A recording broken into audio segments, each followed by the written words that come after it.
Според нас ова е најкритичниот извештај кој што Европската комисија го упатила кон Македонија во последните 6 години, откако имаме препораката за почеток на преговори.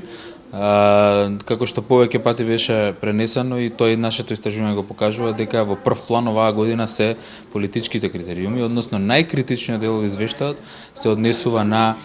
оние прашања кои што го покриваат политичкиот критериум и поглавијата 23 Судство и темелни права, а тоа се прашањата на слободите на медиумите, влијанието на владата врз медиумите, но исто така и политизација на институциите. Тоа е една забелешка која што првпат оваа година доаѓа во прв план, политизација на институциите како резултат на што се нарушува довербата во нив од страна на граѓаните. Исто така и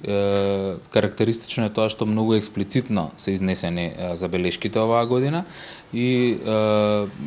практично тоа укажува дека Македонија има недвосмислено проблем со политичкиот критериум, иако ја доби препораката, и дека од владата се бара итно да ги реши прашањата врзани со слобода на медиумите, со независност на судството и со политичката криза, за да може да очекува препорака и идната година. Па утрово имавме разговор со амбасадорот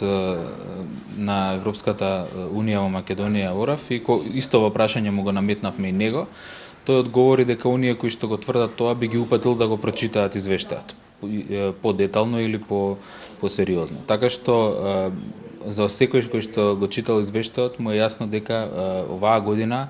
во нашата табела тоа особено е видливо во некои делови, например во судството, листата на забелешки е двојно подолга од минатата година, така што не може да се каже или далеку од тоа дека може да се каже дека само е доволна препораката. Дури и кога се дава препораката во стратегијата за проширување,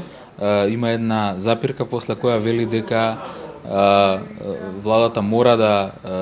да направи повеќе за да задржи следната година, бидејќи во последната година, тоа се потенцира дека во последната година има особени назадувања на планот на демократијата,